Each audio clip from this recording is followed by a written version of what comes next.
لما سبق نصر الحق بحق والهادي إلى صراطك المستقيم وعلى آله حق قدره ومقداره العظيم. Go ahead, Method.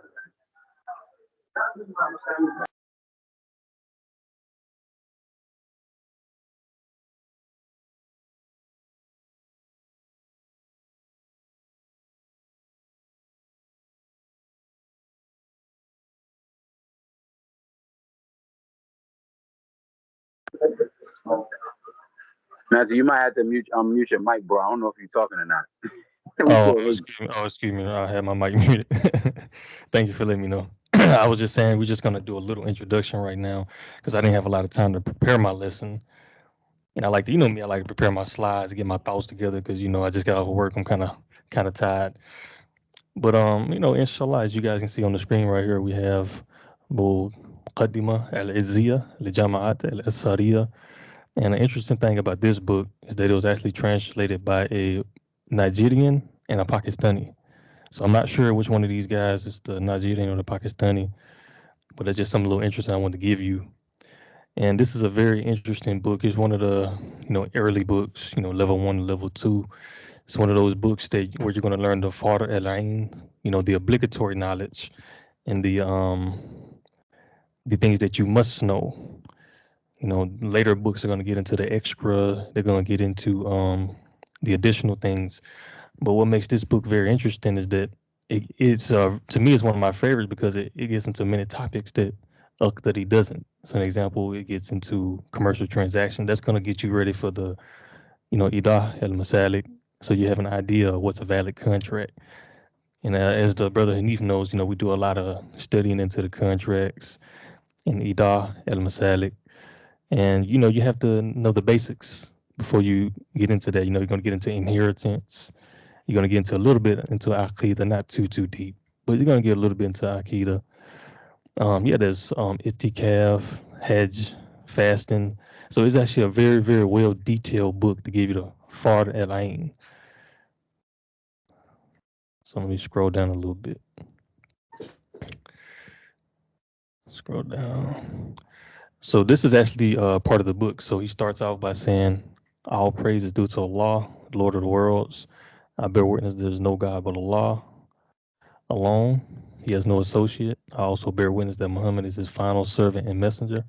Blessing and peace of Allah be upon him, the generality of the prophets and messengers, the household of each of them, and all those who follow them in righteousness to the day of resurrection.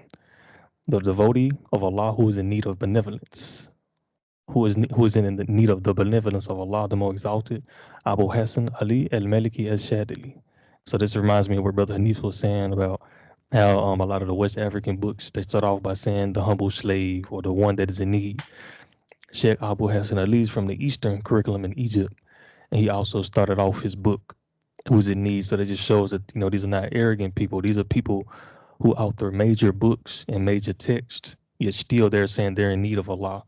We try to hope and try that, we don't gain a little bit of knowledge and think that we got it now because we just learned a few things. So even if we become ulama, we still have to feel that, we're still in need of Allah.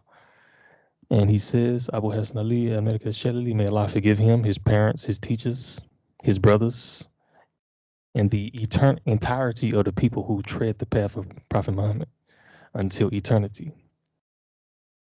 This is a presentation of issues of worships and other matters according to the school of Imam Malik bin Anas. May Allah the Most Exalted have mercy on him. It is hoped that the youths and their ilks will benefit from it. So that's kind of a good thing right there to show the youth. I consider us the youth. We may not. I'm the youngest in the group. I think me and Muslim are the youngest, but the other brothers, the other Shayu and the other Ustad, they're not too old. This shows you as well as a lot of these books were meant for the youth, but we're studying these books in our 20s and 30s and 40s.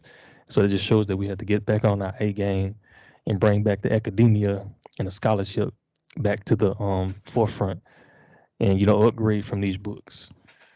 And he says the youth and their ilks that'll benefit from it, God willing. So inshallah, he said, I have extracted it from the book entitled Umdat al-Salik ala Madhab bil Imam Malik fil Ibadah wa ghayri dhalika. So he had a bigger book under the title Umdat al-Salik, Umdat al-Salik.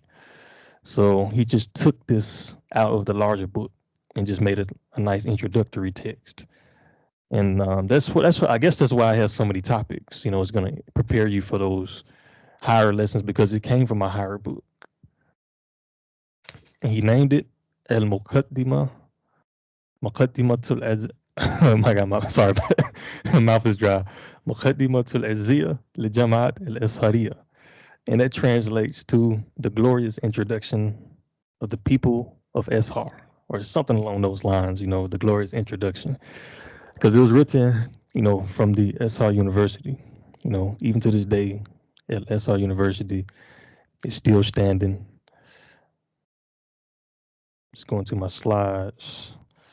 So before I get into this, I want to switch my screen really fast. So give me 1 second, guys. So I want to show you guys a little bit, not too much information because I didn't get a chance to prepare this, but give me 1 second. I'm trying to switch my screen. Switch. 1 second, guys. Here we go. So you guys can just confirm if you can see my screen. So you have permission to turn your mics on. Nah, I can see it. Okay, so this is just a little bit I was working on. I didn't get a chance to finish this, but inshallah, the next lesson, we're gonna finish these slides because I know you guys, like that visual alongside of the audio. But I just wanted to speak a little bit about his lineage. So, he does come from a family of learned people, of intelligent imams. Scholars produce scholars, and his full name, because you can easily get him confused because the founder of the Shadiliya Tariqa, his name is the same as Sheikh Abu Hassan Ali. So we differentiate him by calling him Sheikh Abu Hassan Ali al Manufi. So his full name, which is his lineage as well, because the Arabs, they name themselves after their lineage. For us, our name might be, Michael John, Michael John or Mike Daniels or anything, but that doesn't too much tell you the lineage. Your last name is the lineage, but they name themselves after the father and son of who. So his name, according, this is from the Kawakib at Doriya, by the way, Brother Hanif. This is in the first 10 pages. Forgive me that I wasn't able to go into it like I wanted to because I was short on time, but just wanted to let you know this is from the Kawakib at Doriya. This is the biography of Sheikh Abu Hassan Ali, and according to Sheikh Sharnubi, the author of Kawakib at Doriya, the name of Sheikh Abu Hassan Ali, his real name is Alama Sheikh Fakhi Nuruddin Sheikh Abu Hassan Ali Ibn Muhammad Ibn Muhammad Ibn Muhammad Ibn Yakhlif Ibn Jibril Al Manufi Al Masri Al Maliki. So we're just gonna go in here and break that down. Alama, it's like learned Sheikh, the learned Sheikh, the Faqih, Nuruddin, which just means the light of the religion, because he's a light. He bringing the knowledge to the people, to the youth. Sheikh Abu Hassan Ali. His actual name is Ali. So if he lived in the United States, his first name is Ali. So as I wrote here at the bottom, he's the product of 3 men and his patrilineage named Muhammad.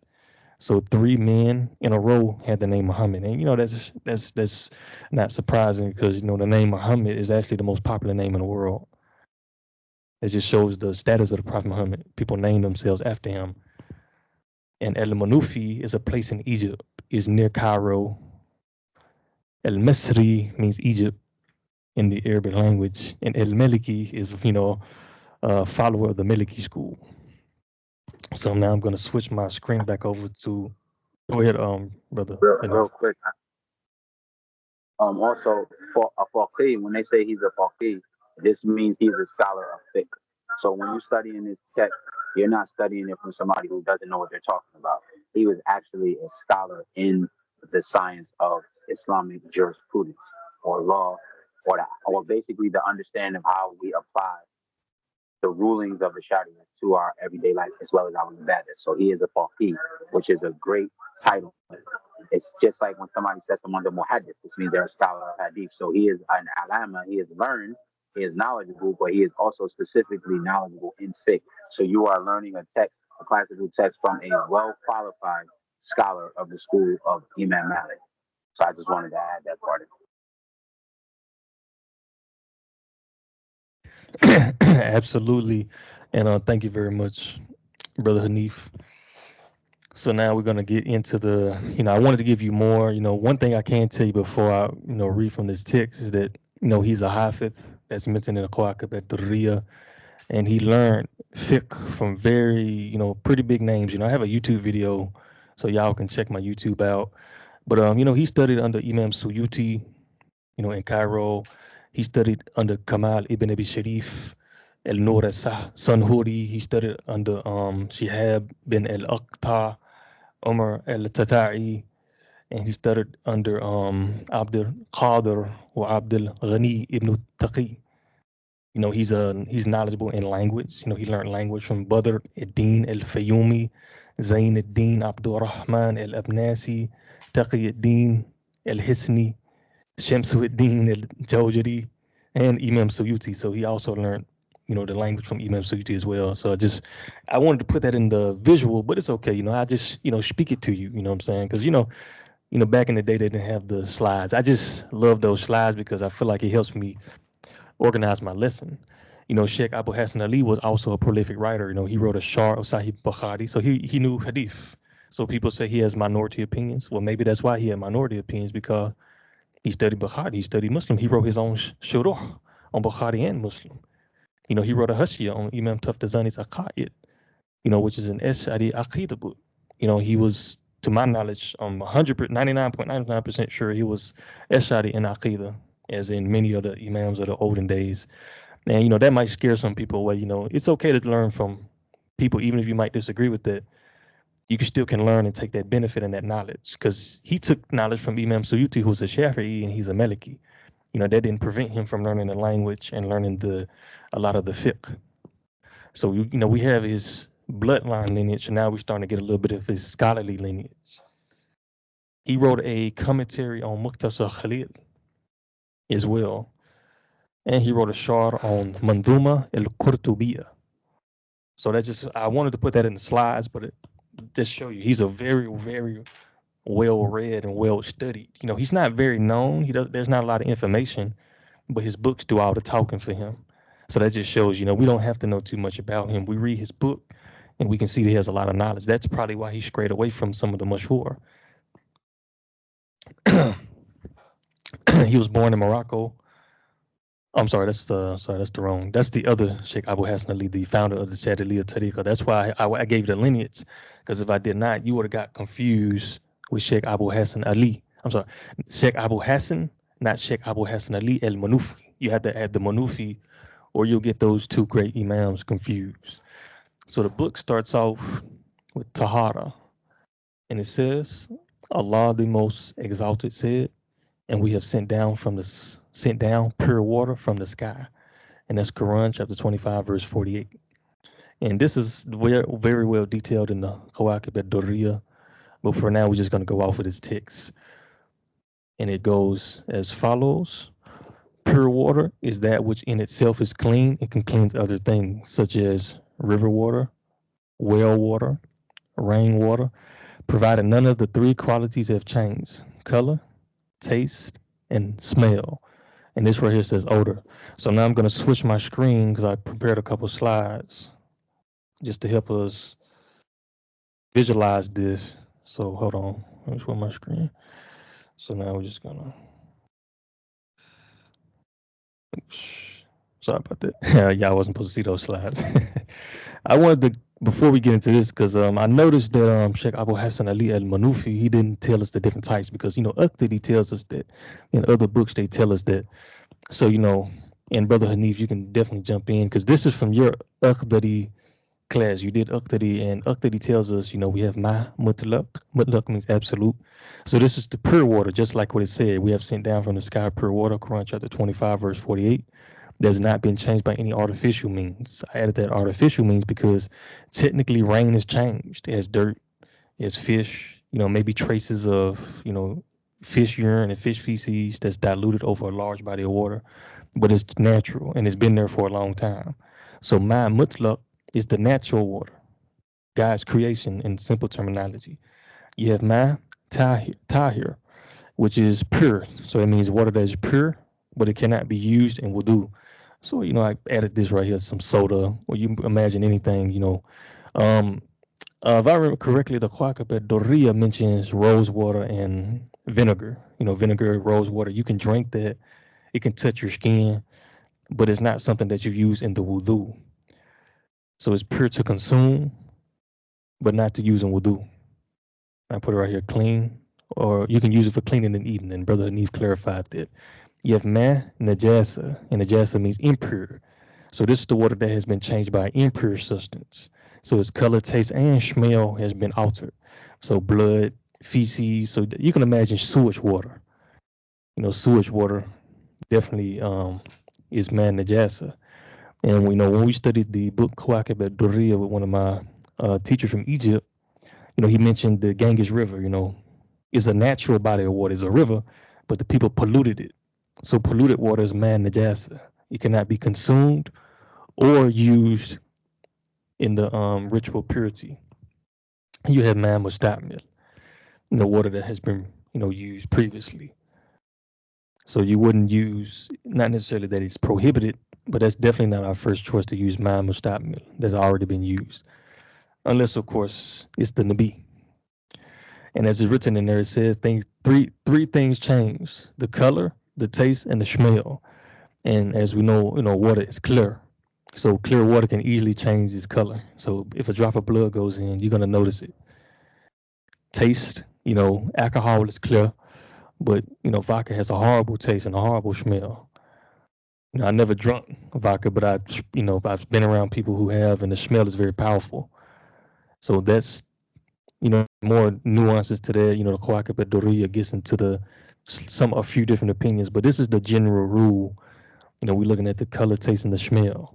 And I just got a message. 1 second. It's okay.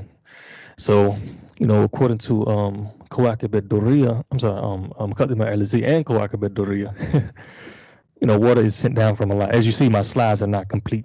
So I was in the process of making this, but I said, you know what, Brother Hanif, he want us to get this information out. So inshallah, next time is going to be a little bit different, but water is sent down from Allah. Water is pure in its essence. Water is a pure thing. The default of water is pure, and it purifies other things. We take a bath with water.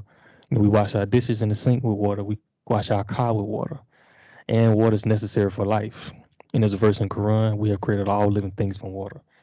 Water is necessary for life. So it's actually an essential part of all organisms. Without water, there's no life. So when they look at other planets, the first thing they look at is ma, water. So I just wanted to say that. So now to switch back over to my PDF. Go ahead, Um, Brother Hanif. okay, yeah. What I wanted to say was when you make the comment that about the Sheikh not getting into too much detail about the types of water is because, as he said, the word Muqaddimah is the introductory book for the youth. So as Sheikh Kitani explained to us, I figured out because in Matan Ashmawiya, Muqaddimah Ashmawiya, he does the same thing. They kind of just give you, this is how you make wudu, this is pure water, use this, because you have to remember that if you were a younger person or a new shahada and you were learning this text, you're learning from a scholar. You have your shahada, that's how the five pillars go. You have your shahada team, and then what's the next pillar? Salat. So this is to help the new Muslim to get right into his obligation, which is prayer. That's why they usually stop after fasting until you get to explanations of the book, where some scholars add extra chapters, because one may never need, he might be too poor to pay zakat at that time, and he may never take hajj. The rights of hajj are only when you actually take the hajj. That's why even when the Prophet ﷺ detailed it in Hadith of Jibril, he said what? He said, in taking the pilgrimage to the house for those who are able to, if you have the ability to. And Allah says the same thing. But what you know for a fact is once you take your shahada, you're now a Muslim. Prayer becomes obligatory upon you, and the fasting of Ramadan becomes obligatory upon you. That's why texts like this, the Muqaddimah, it goes straight into Taharah, the first chapter, how to purify yourself, what to use to purify yourself, and then it's going to get into prayer, because these are the things that you need to know immediately. So this is for us to benefit, to know that if you give somebody a shahada, or you take the time to teach somebody a science, Once they have the understanding and the correct belief in Islam, and a belief in Allah subhanahu wa ta'ala, and they understand their aqidah, the next thing they need to know is the salat and what comes with the salat, meaning not just the physical parts of the prayer, but the wudu, the conditions, etc., etc. That's why the text is like that. He didn't get into a lot of detail. We're getting able to do that because we studied other texts and we could kind of bring it together. So most of us have been Muslim a while, so we can get a little bit more in depth in those basics. So I just wanted you guys to keep that in mind. When you get the Muqaddimah, when you study these beginner texts, that's why it's very simplistic. It's very simple. They go straight to the point because the new Muslim, this is what you have to know. This is called your fard ayn. You must have enough knowledge to know what is necessary for you to fulfill your obligations to Allah subhanahu wa ta'ala. So that's why the Sheikh doesn't get into a lot of details of water. So this is a great benefit that the brother was able to give us the in-depth breakdown of the categories of water. So that's all I had to say. Barakallahu feek. Yeah, thank you very much, Brother Hanif, for the insight. And you're absolutely right about that. And another thing I can add really quick about this text is that this is a translation. This is not the best translation. This is all that we have at the moment. So we want to thank the two brothers that translated this. But one of my teachers, he said he working on a new translation that's going to fix things up because the translation is a little bit tough to read. They use, like words like excreta, odor. They use a few funny words. But inshallah, we're gonna make it work. So as he said right here, color, taste, and smell has changed. And I did a YouTube video on this as well. I thought that was very interesting because you have 5 senses: sense of sight, taste, smell, touch, and hearing. So this covers at least 3 of our senses. And he goes into details like that, like we mentioned, ma tahir. So he does mention it, but he just doesn't clarify in this translation that it's ma tahir. But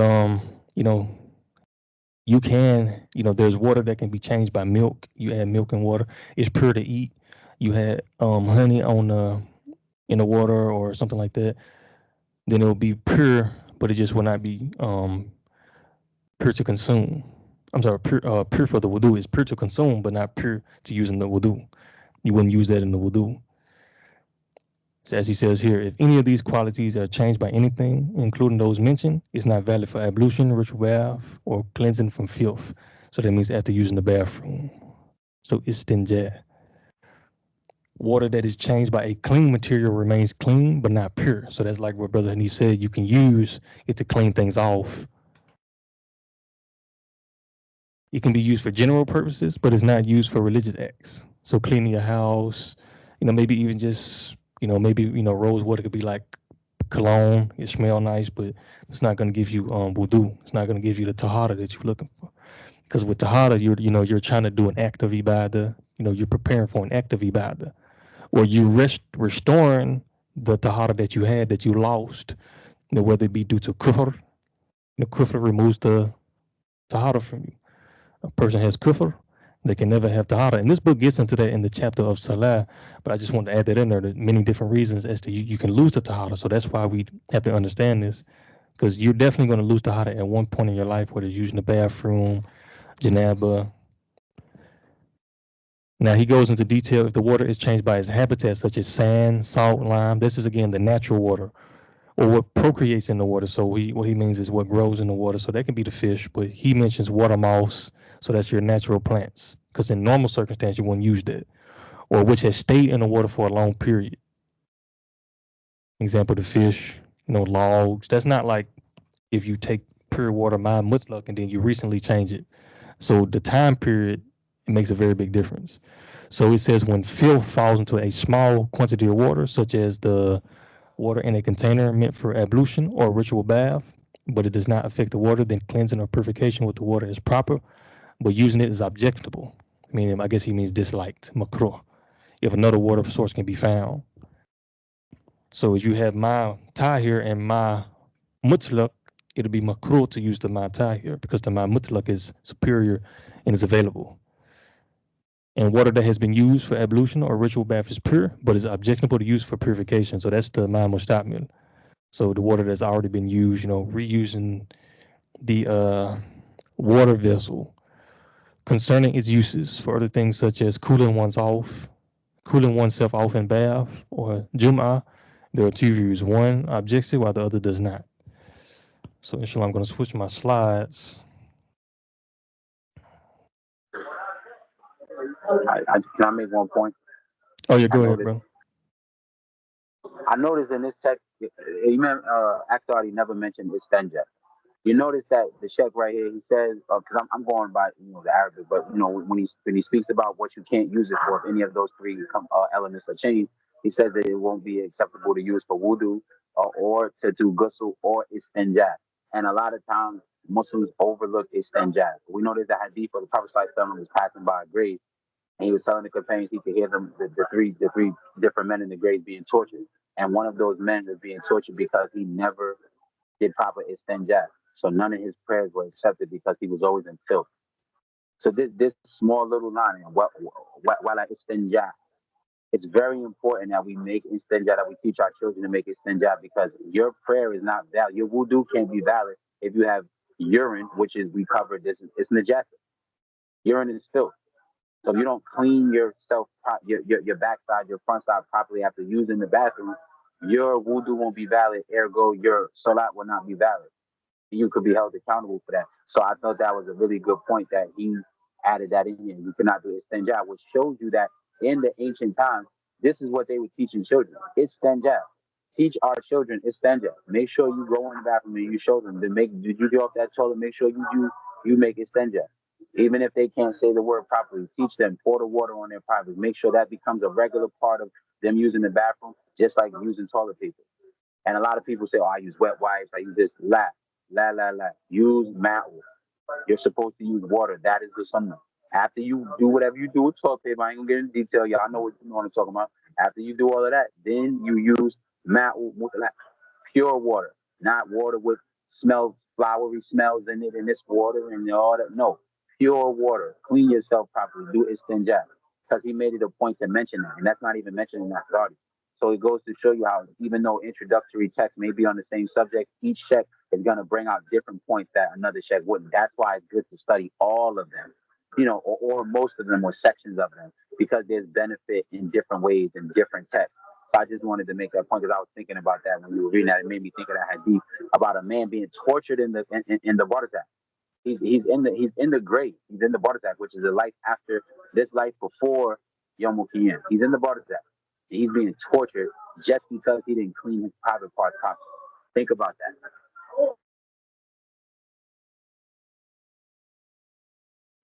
Absolutely, and that's incredibly powerful. And that's why Taharah first. Taharah is connected to the prayer. If you don't do Taharah, you can't pray. And not praying, that's gonna get you into the, just like Brother Hanif said, punishment in the grave and even hell, Jahannam. You got to be in a state of Tahara always. Even if you're not necessarily, did something impure. You might just redo your wudu just because, and you're not about to pray. There's a hadith which I don't have on my hand. I might be able to pull it up very quickly, but you don't even have to, because usually Tahara is right before you pray, before you do an act of ibadah, when actually you're supposed to have Tahara always, not just right before. And there's a benefit. So the hadith is reported by Abu Huraira. It's in Bukhari and Muslim. The Prophet sallallahu alaihi wasallam said, "Verily, my nation will be called on the day of resurrection as brightly radiant from the traces of ablution. Whoever among you is able to extend his radiance, let him do so." So this is like light. The day of judgment, you can imagine, is darkness. So the istinja, the istibra, the wudu, the ghusl, this is going to give you the light on the day of judgment. And whoever wants his light to be extended, let him do so. So Brother Hanif was absolutely right. So the next section I want to get into, like I said, I didn't have a lot of time to prepare a lesson as I wanted to. But about this text, I probably should have did this in the beginning, but I forgot I had it. But it's okay, inshallah. Sheikh Abu Hassan Ali al-Manufi had a few minority opinions in his book, a few different viewpoints than the mashhur of the madhab. And I want to just go into that. And I want to thank the brother named Fiqh Malik. He advised me, he quoted from the book called El Anwar, El Ilahiyah by Mahmoud Shabib. So this is the Shar of Muqaddimah Al Izziyah. What I studied from Egypt was El Kawakib Ad Durriya. but this is a book called Al Anwar Al Ilahiyah. And I haven't had a chance to study this book, but the brother quoted for me on my behalf to help me out. So big thanks to you. And inshallah, we're going to do this again with more preparation because I want to prepare some nice. There are at least there are 11 opinions in this book that differs from the mashhur. Bismillah. Go ahead, Let brother. me go right quick. One question. What was the name of the author of the book? You said it's Al Anwar Al Halaiya. What's the author's name? No, brother, that's the name of the book. The author is Mahmoud Shabib. The name of the book is El Anwar El Ilahiyah. And I got my screen sharing right now, so I don't know if you can see it, if you can make that out. It translates to the divine Yeah, I got lights. it. I got it. Shukran. Barakallah feek. So for the people who can't speak Lugat Arabiya, it translates to the divine lights. El Anwar El Ilahiyah by Mahmoud Shabib. And I want to give a big thanks to the brother Fik Malik who gave this information to me. I want to give him his credit because that just shows how we're sharing this information. Now he gave it to me.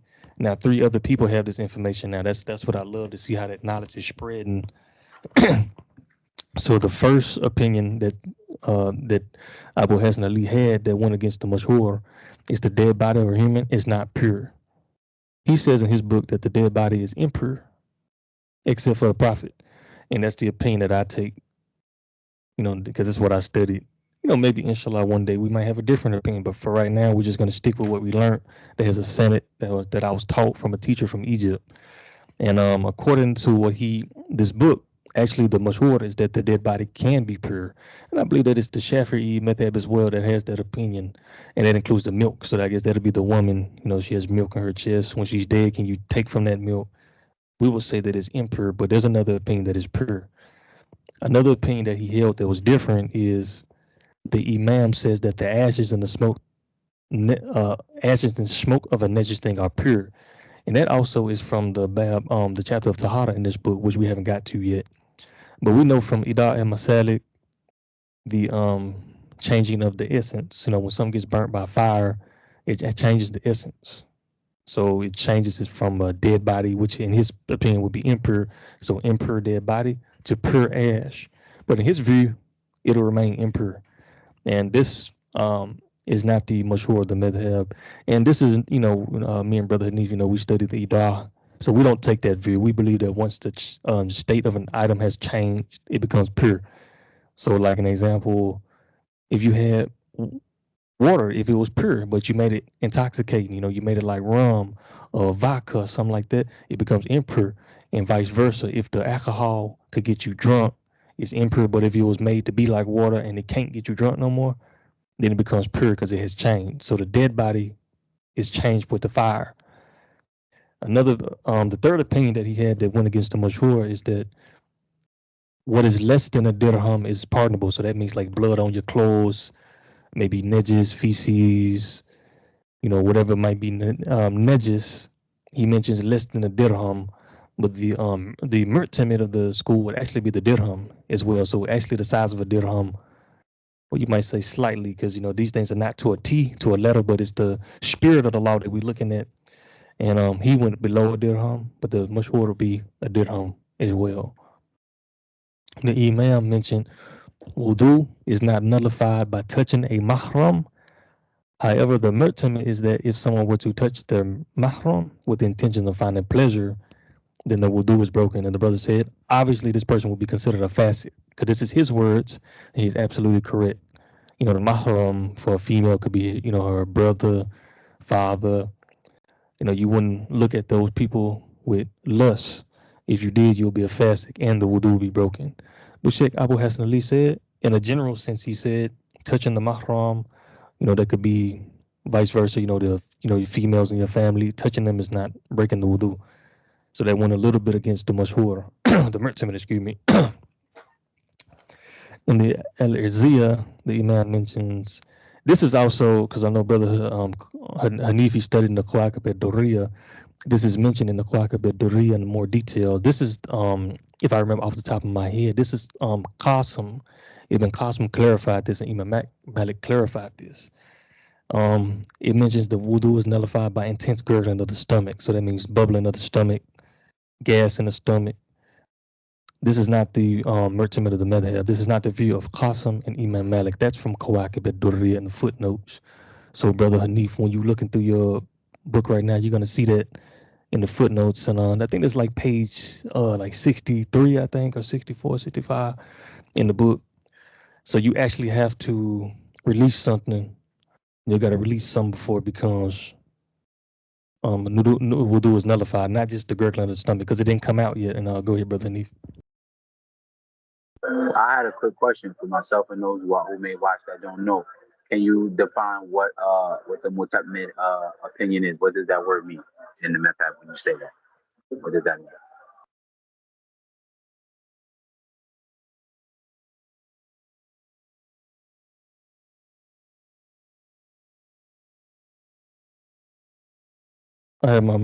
Sorry about that. Yeah, and that's a very. I'm glad you said that because we're reading in a different language. People may not know.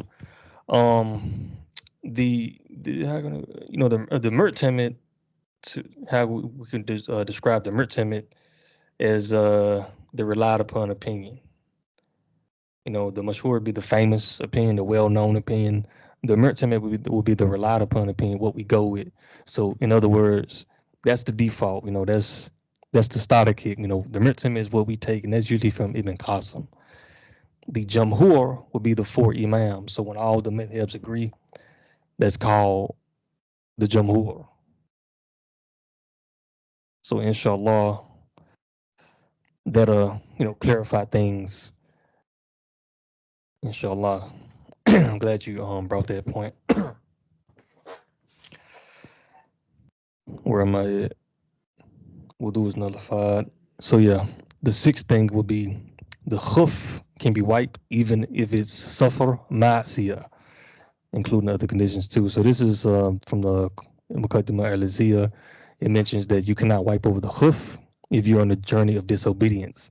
And it mentions rebellion against the legitimate Muslim ruler. That's referring to the Khalifa to Muslimin.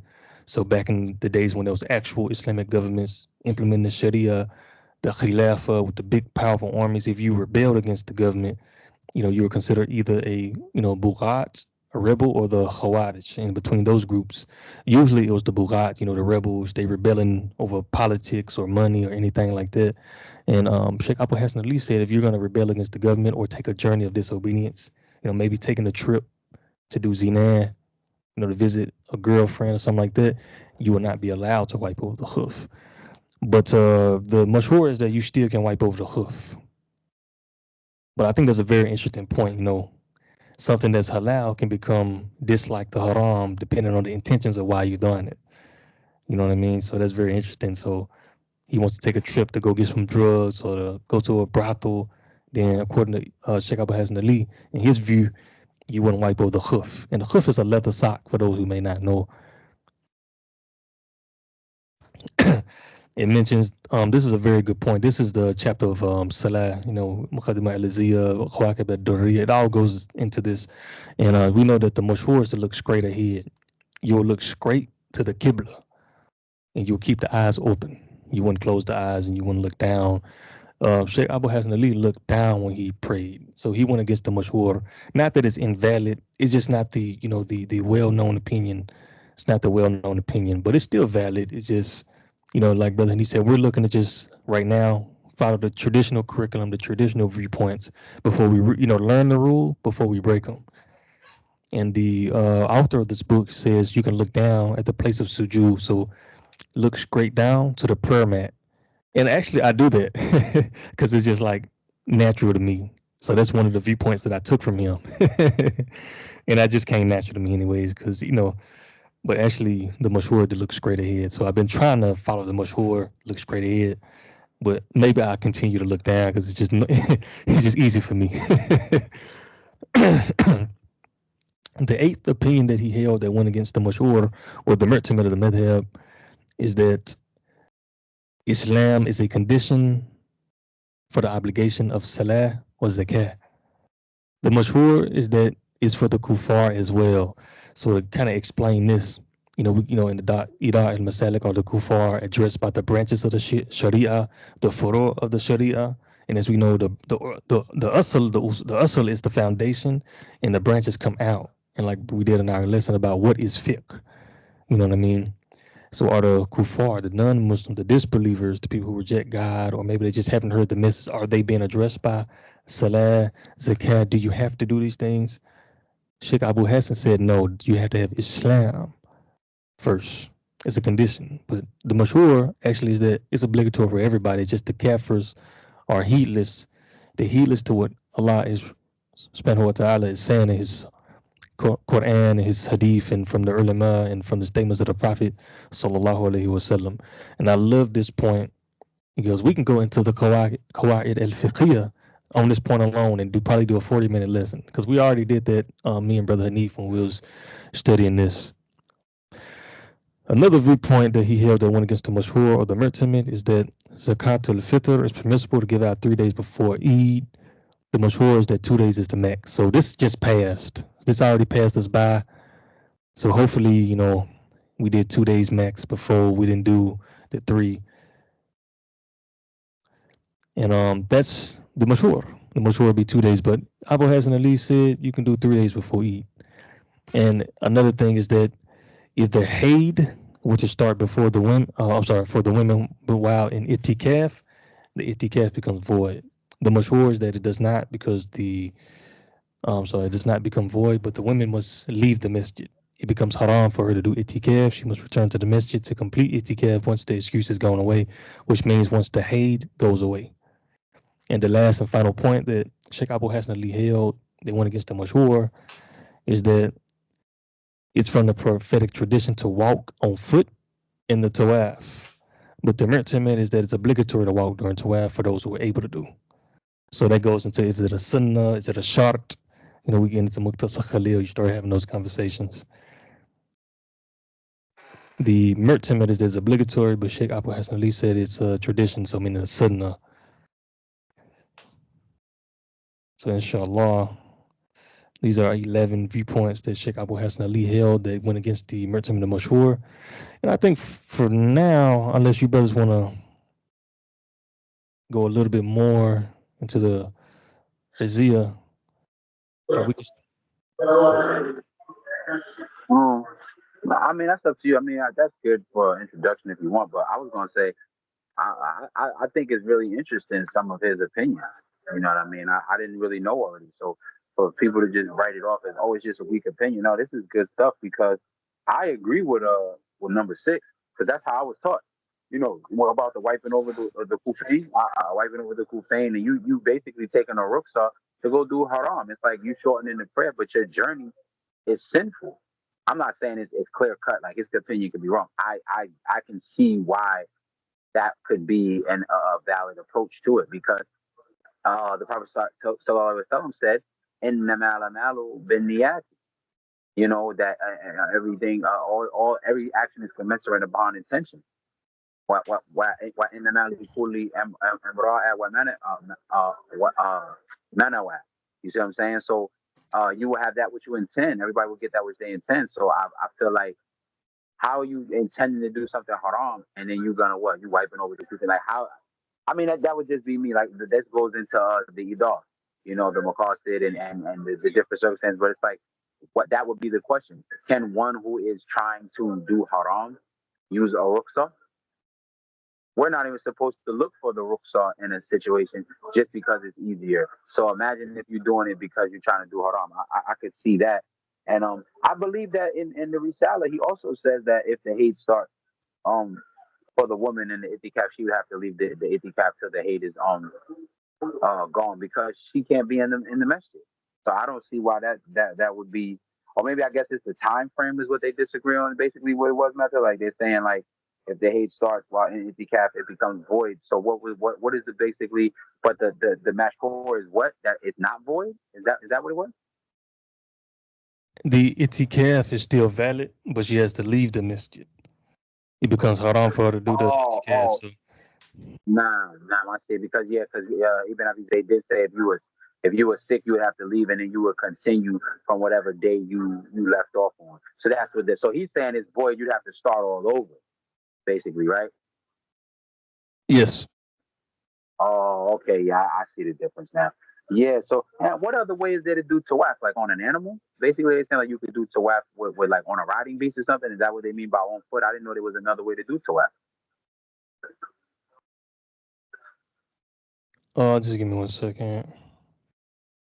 He's saying that it's a sunnah, but the merchant is obligatory. So I guess that would be jogging, maybe running.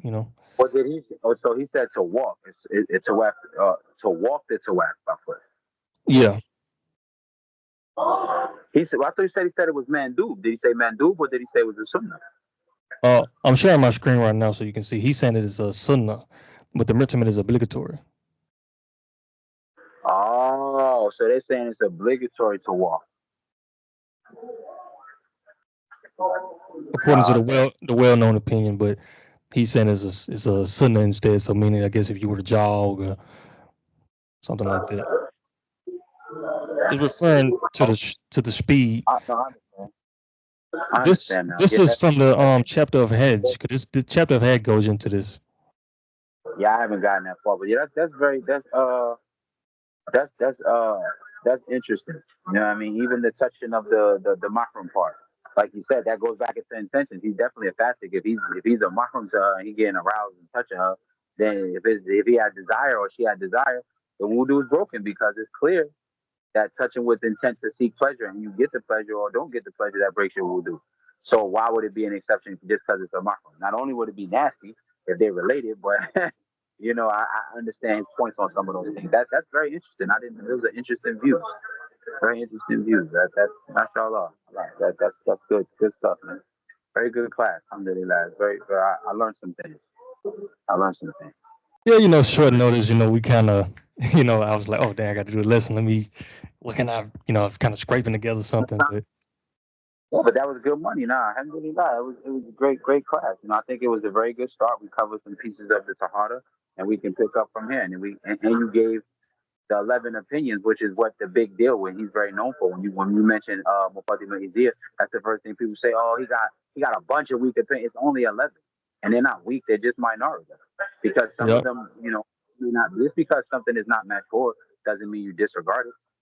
mashhur You means know. well known, not necessarily the most correct. Exactly. So if you was to learn, if you learn from a Maliki and he taught you, like I learned, my teacher Naim Abdullah, he teaches all his rulings of the Kufain. He teaches it from the Muqaddimah. And when he teaches CM, he does it from the chart of Ashmawiyah. So what? So your fast would still be valid. Your wiping would still be valid. You see what I'm saying? So that's the beauty, I think, of faith. That you can learn one of these texts or one of these faqih, and even if his opinions may be abstract or different, it's not going to send you to the haram. You know what I mean? Even when people kind of try to disparage the Mudwana, it's all Ibn al-Qasim's, opinions, and he wasn't the most. Okay, but Abu Hurairah, radiallahu anhu, had more hadiths related by Prophet than anybody, and he wasn't around him as long as others, but he got the most hadiths from him. So time is relative. You know what I'm saying? That's not a condition. You know what I mean? So I just think I find that very interesting. I really love learning fiqh because the more the more you learn it, the more intrigued I become. The more I want to learn it. And it's going to get into your character as well. Can you tolerate difference of opinion? How do you behave when you differ? Oh, he a little bit. Oh, he's dumb. He don't know fiqh. That's not the way of the people of knowledge. So it's gonna force you in, or it's gonna force you out, because people who don't have intelligent mind and proper way of understanding, they're just gonna get into argumentation and fight and blocking each other and things like this because they don't understand. It's okay to have a different opinion. It's not a gang mentality or a clique. You just have a different view. And that goes into the language, how they interpreted the language. I don't know how he got that viewpoint of the Tawaf, but I'm sure That's he has what I was thinking. I'm evidence. where he got that. Yeah, I'm sure. Like, where did he get that from? That's interesting. But it just shows you their minds. Like, he was a faqih. He was a muhaddith. He was a mufassir. The same way I'll be wondering where Imam Shafi'i, Rahimullah, got the whole 3 strands of hair. But they say according to his understanding of the Arabic language, and he was very knowledgeable in Arabic language. So it's just like, these dudes are so knowledgeable, they get to thinking, and they get to these levels when you are a mujtahid or a mujtahid mutlaq, and you get to these high levels of scholarship. This is where it comes from. You start to think, what I mean, outside the box. So I think that Sheikh Abu Hassan Ali, Rahimullah, I really like this text. I'm really glad I didn't listen to the brother that told me not to study it. I'm really glad I studied it. I actually want to get into some Imam Dardadir's text too. He has one too. What was it? Isn't he the one that wrote the Salik Tajreed Salik or something like that? What's it called?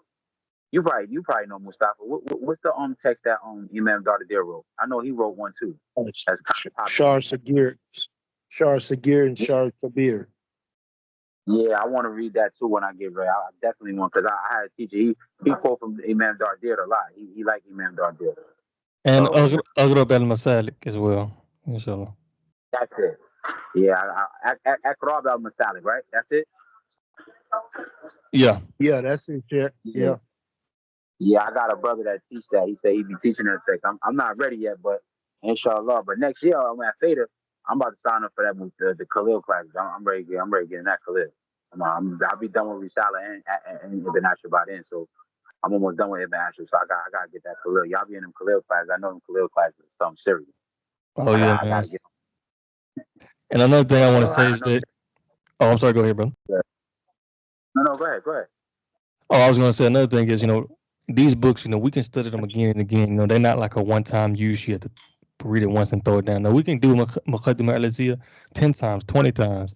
This is just our first time doing it. And the more we do it, the better we're going to get at it. And we're going to start memorizing these opinions. There's going to come a time, inshallah, we won't even need the slides. It's just going to be downloaded in our brain. And a lot of these opinions, I start to memorize them now, because some of these I already knew, but there was a few new ones that the brother Fiqh Malik, he put me on to. So inshallah, I just want to add that in there. We can do Aqtadi again. We can do Masalik al-Jinan. We can do Muqaddimah Al Izziyah again. We can do it every few months just to revise. So this is just our first time. I'm gonna be doing the shard of Aqtadi by Sheikh Ahmadu Bambari. I have it. Muwahibu Jafara, I think it's called. I might have said that wrong. But I'm gonna study it with Sheikh Mujahid. So we're definitely going to be going over Aqtadi again. And then there's another one. I have a shard of Ibn Ashur as well that I just got from another one of my teachers. I'm actually going to ask him if we could start doing classes on it. I want him to actually teach it to me. He sent me the PDF, but I want to sit with him and study it. So inshallah, we're going to be working, man. This is just the beginning, brothers. You know what I'm saying? But I got to get up out of here.